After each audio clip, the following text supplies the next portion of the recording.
आज 4 मार्च का दिन है, आज होली भी है। मैं डिसिप्लिन की अगर आपको बात बताऊं तो आप मेरे पीछे देखो, ये मासू है, पिछले 2.5 घंटों से लगातार वर्कआउट कर रही है। इसी चीज़ को डिसिप्लिन बोलते हैं। आज वैसे तो होली का दिन है, सभी बच्चों की छुट्टी है, आज ग्राउंड में कोई नहीं आया। हॉस्टल में बच्चे हैं वो भी ग्राउंड में नहीं आए, होली करके छुट्टी मार गए। परंतु मासू सुबह जो उसका रूटीन का वर्कआउट होता है वही वर्कआउट कर रही है, लगातार कर रही है। और अभी सुबह 6 बजे आई थी और लगभग 7:30-8 बजने को हो गए हैं। अभी 40 मिनट का वर्कआउट और पड़ा है, यानी कि 3 घंटे ये अपना जो रेगुलर वर्कआउट करती है वो वर्कआउट करके ही जाएगी। और यही चीज़ होती है, एक महान खिलाड़ी बनने के लिए जो सबसे ज़्यादा ज़रूरी चीज़ होती है वो यही होती है कि आप अगर डिसिप्लिन में मेहनत करोगे तभी आप कुछ कर पाओगे। मेरे अभी आएगी राउंड करके मेरे पीछे, जब वो मासू आएगी ना तो आप देख लेना, कंटिन्यू रनिंग कर रही है सुबह की। और पता है क्या होता है कि जो खिलाड़ी होते हैं, 2 प्रकार के खिलाड़ी होते हैं।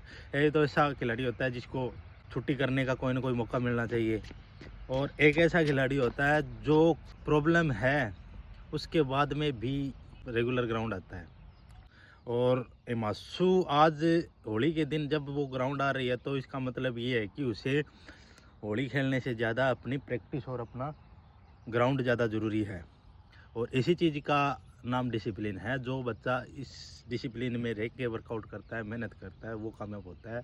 हमारे 2-4 ऐसे खिलाड़ी हैं डिसिप्लिन में रहकर मेहनत कर रहे हैं और उनका नाम अच्छे लेवल पर ऊपर गया है। और ये वो बच्चे हैं जो जिनको कोई मतलब नहीं है, आज त्यौहार है, कोई मतलब नहीं है, आज बुखार है, तबीयत ख़राब है, उस चीज़ों का कोई मतलब ही नहीं है। उनको सिर्फ एक ही मतलब है, भी अपना वर्कआउट है, अपनी जो मेहनत है उसमें कोई कमी नहीं आनी चाहिए, वो रेगुलर चलना चाहिए।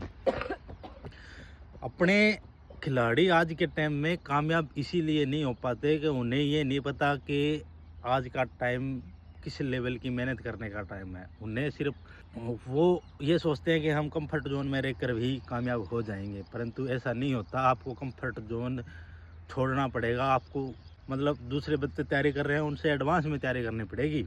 हरियाणा स्टेट लेवल, इंडिया का नेशनल लेवल बहुत हाई लेवल है मेडल मारने के लिए। अपनी गुड़िया ने पिछली बार 3000 मीटर स्टेट लेवल पर गोल्ड मेडल मारा था। कूल गेम 2025 में 3000 मीटर में गोल्ड मेडल जीतना कोई छोटी बात नहीं है, बहुत बड़ी बात है। और अभी जो बच्चे तैयारी कर रहे हैं, पीछे भी तैयारी कर रहे थे, उन बच्चों में और हिमांशु में फ़र्क इतना है कि एक तो मैं इसको खुद तैयारी करवाता हूँ, मुझे कम से कम 15-20 साल का एक्सपीरियंस है। और दूसरी बात, बच्चे में खुद में लगन बहुत ज़्यादा है। हिमांशु अपनी गुड़िया उसमें लगन बहुत ही ज़्यादा है। मैं कई बार मिस कर देता हूँ ग्राउंड आने की, परंतु ये बच्चे है ये मिस नहीं करती। और यही एक बॉन्डिंग होती है कोच की और बच्चे की। बच्चे को लगन होगी तभी बच्चा कामयाब हो पाएगा। बच्चे और कोच साहब दोनों को लगन होगी, दोनों को नॉलेज होगी, दोनों के पास प्लानिंग होगी, दोनों के अंदर बॉन्डिंग होगी, तभी मेडल लग पाएगा। नहीं तो ऐसे बहुत से खिलाड़ी हैं जो कुछ टाइम तक तो अच्छी मेहनत करते हैं परंतु बाद में उनका पता ही नहीं लगता। मैंने पहले भी वीडियो बनाई थी, खिलाड़ियों की बहुत भीड़ है, उस भीड़ में खो जाते हैं। जो बच्चे जिन्होंने कुछ करना होता है, जिन्होंने अपने टारगेट पूरे करने होते हैं, उन्हें फ़र्क नहीं पड़ता कि आज होली है, दिवाली है, त्यौहार है, दर्द है, पेन है, बुखार है, इन चीज़ों से उन्हें फ़र्क नहीं पड़ता। उन्हें फ़र्क पड़ता है उस चीज़ से कि आज मेरा वर्कआउट हुआ कि नहीं हुआ, इस चीज़ से उन्हें फ़र्क पड़ता है। और यही एक चीज़ होती है। अभी 2 दिन पहले मैंने 2000 मीटर का टाइम लिया था, क्योंकि हरियाणा में हर साल क्रॉस कंट्री होती है, अंडर 16, अंडर 18, अंडर 20 और ओपन में। अंडर 16 में 2 किलोमीटर क्रॉस कंट्री होती है। और अभी लगभग महीने 1.5 महीने पहले नेशनल हुई थी, जिसमें मासू 2 सेकंड से चूक गई थी, नेशनल में क्वालिफाई नहीं कर पाई। उसका जब हमने फाइनल रिजल्ट देखा नेशनल का, तो उसमें जो टाइमिंग थी 2 किलोमीटर की वो आई थी 6 मिनट 57 सेकंड, लगभग 58 सेकंड का टाइम आया था। और अभी कल मैंने मासू का 2 किलोमीटर का टाइम लिया था, बिल्कुल ईजी लिया था। ऐसा नहीं था कि हमने पहले बोल रखा था भी तेरा टाइम लेके, मतलब उस दिन हरियाणा पुलिस वाले लड़कों का टाइम लेना था, उनको 2.5 किलोमीटर दौड़ना था। तो उसके साथ साथ मैंने वैसे ही बोल दिया कि मासू आज आपका टाइम लेंगे। तो गुड़िया ने टाइम लिया, आप यकीन नहीं कर सकते, 7 मिनट और 5 सेकंड में 2 किलोमीटर की रनिंग कंप्लीट कर दी, ईजी रनिंग कंप्लीट कर दी। यानी कि ये रनिंग वो अगर आज के टी नेशनल में मार देती तो इसको मेडल, गोल्ड मेडल लग जाता। इतनी अच्छी रनिंग लगा दी इसने। और ये तब लगा पाई है जब ये मतलब सारी चीज़ों में ध्यान रखती है, डिसिप्लिन में वर्कआउट करती है। वर्कआउट के बाद में जो दूसरी चीज़ें होती हैं, स्ट्रेचिंग करना, बॉडी को वार्म अप करना, हर चीज़ वो जो एक एथलीट के लिए ज़रूरी होती है वो सारी चीज़ें करती है। डाइट का इतना ध्यान रखती है कि एक अच्छा खिलाड़ी तभी माना जाता है जब वो उस टाइम डिसिप्लिन में रहे। मैं 24 घंटे इसके साथ नहीं रह सकता, खाने पीने का इसको खुद को ध्यान रखना पड़ेगा। मेरे को जहाँ तक पता है पिछले काफ़ी टाइम से मासू ने कोई ऑयली चीज़ नहीं खाई है, और ये चीज़ है, एक खिलाड़ी बड़े लेवल पर जाता है तो उसे इन छोटी मोटी चीज़ों का ध्यान रखना पड़ेगा। जहाँ तक नेशनल लेवल की बात है तो 7 मिनट 5 सेकंड में 2 किलोमीटर लगाना छोटी सी बात नहीं है, बहुत बड़ी बात है। एक लड़की के लिए नेशनल मेडल लग जाता है 7 मिनट में।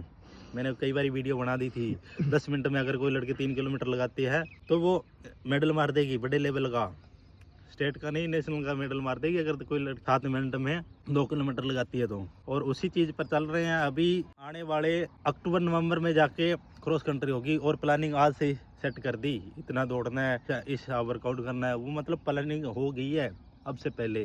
क्यों?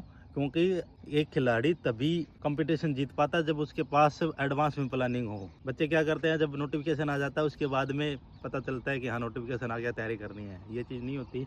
अगर आपको बड़ा खिलाड़ी बनना है तो आपके पास सालों के हिसाब से प्लानिंग होनी चाहिए। और वही चीज़ है आज के टाइम में, जब मासू वर्कआउट कर रही है तो कहीं ना कहीं वो हमारी प्लानिंग चल रही है। आने वाले टाइम में 2 किलोमीटर क्रॉस कंट्री खेलनी है, 3 किलोमीटर स्कूल गेम की टूर्नामेंट खेलनी है। उन दोनों में मेडल आएगा तब आएगा जब हम आज प्लानिंग करें, आज हम डिसिप्लिन में वर्कआउट करें। आज होली का दिन है, होली ज़रूरी है, खेलनी ज़रूरी है, खेलेगी भी, दिन में खेलेगी होली, परंतु सुबह का जो वर्कआउट है वो मिस नहीं होना चाहिए। नॉर्मल खिलाड़ी से महान खिलाड़ी बनना है तो आपको बहुत सी चीज़ों का ध्यान रखना पड़ेगा। मैं खास करके अपनी बेटी पे ज़्यादा ध्यान इसीलिए दे रहा हूँ कि जो अपना एरिया इसमें कोई अच्छा खिलाड़ी नहीं निकल पा रहा है, 15-20 सालों से नेशनल लेवल का खिलाड़ी नहीं निकल रहा है। मुझे पता है कि साल 2 साल इस पर ढंग से गौर कर ली, आने वाले टाइम में सरकारी नौकरी वगैरह ये चीज़ें नॉर्मल हो जाएगी। क्योंकि आज के टाइम स्पोर्ट्स में बहुत बड़ा फ्यूचर है। जहाँ तक नौकरी लगने की बात है या फिर अपना कैरियर सेट करने की बात है तो उसमें कोई दिक्कत नहीं है। 2-3 साल इसने ढंग से मेहनत कर ली तो नौकरी तो, गवर्नमेंट नौकरी तो नॉर्मल हो जाएगी। नेशनल लेवल का मेडल लगने के बाद में सरकारी नौकरी मिल जाती है। बात करें बड़े खिलाड़ी बनने की तो उसी राह पे चल रहे हैं और बहुत अच्छी मेहनत कर रही है। आने वाले टाइम में मुझे ऐसे लगता है कि जहाँ तक मैंने महसूस किया है पिछले 10-15 सालों के करियर में, तो मासू है वो और जितने भी मेरे पास तैयारी करने आए हैं बच्चे उनसे थोड़ी अलग है। डिसिप्लिन है, मेहनत है, समझ है, और कोच के साथ जो बॉन्डिंग होती है, घर वालों के साथ में जो बॉन्डिंग होती है वो बहुत अच्छी होती है। ऐसे खिलाड़ी होते हैं जो जब उनकी नॉर्मल तैयारी चल रही होती है, थोड़ी सी अच्छी तैयारी आ जाती है तो वो कोच साहब को छोड़ देते हैं, घर वालों के साथ में बॉन्डिंग नहीं रखते, इधर उधर की बातों में जाके अपना कैरियर और अपनी सारी चीज़ें ख़राब कर लेते हैं। वो चीज़ें एक खिलाड़ी को मतलब बर्बादी की ओर लेके जाती है, परंतु मासू में वो चीज़ें नहीं हैं आज तक, जहाँ तक मैंने महसूस किए हैं।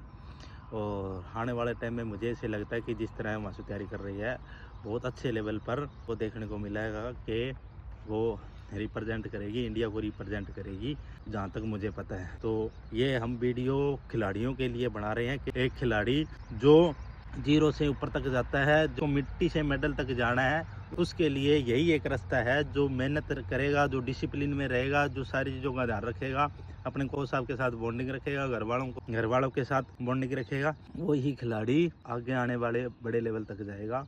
और उसी राह पे मासू चल रही है। मिट्टी से मेडल तक का ये सफ़र है हमारा। हम बहुत मेहनत कर रहे हैं और आप भी हमारी सपोर्ट करो, हमारी वीडियो को ज़्यादा से ज़्यादा लाइक करो, ताकि हम ये दिखा सकें कि ये 0 लेवल का बच्चा बहुत हाई लेवल पर जाके कामयाब हो सकता है। जय हिंद।